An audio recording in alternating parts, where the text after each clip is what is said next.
वीरनपुर के झगरा में एक घर में आगजनी के बाद काली 2 जन मनखी के शव मिले रहीस। प्रशासन के निगरानी में आज करेगी अंतिम संस्कार। बेमेतरा जिला के कोरवाई में पांचों दिन में 2 और शव मिले हैं। एक हल्ले पूरा इलाका में फिर से तनाव बढ़ गई रही से। फिर पुलिस वाला मन अपन कानून व्यवस्था की निगरानी करके अभी शांति बनाए के प्रयास करत हैं। प्रशासन द्वारा बताया गया है कि पांचों दिन में एक घर में उत्पाती मन द्वारा आग लगा दे गई रही से। यही में 2 शव बरामद करे गए है। ये परिवार के और दूसर मनखे मन अभी तक के लापता हैं, जिनकर पता साजी करे जाते। इस बीच में बेमेतरा में शांति व्यवस्था बनाए बर मुस्लिम समाज के लोगन लोगों से अपील करे हैं कि झगड़ा लालीला छोड़ के आपसी भाईचारा के साथ रह जाए।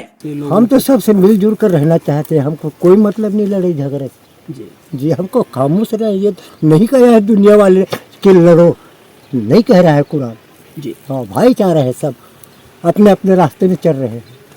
हम कहेंगे हम बड़ा है वो बड़ा है, ये सब गलत है। सबका मालिक है, शांति होना चाहिए, मोहब्बत होना चाहिए बस। ए बीच में राज्य सरकार घलो बेमेतरा में पुलिस प्रशासन के मदद ले शांति व्यवस्था बहाल करे के कोशिश करत है। पूरा इलाका में 144 धारा लागू है और भीड़ बनाए के कोनो भी कोशिश ला पुलिस द्वारा नाकाम करे जाते। ब्यूरो रिपोर्ट, उतलंघा न्यूज।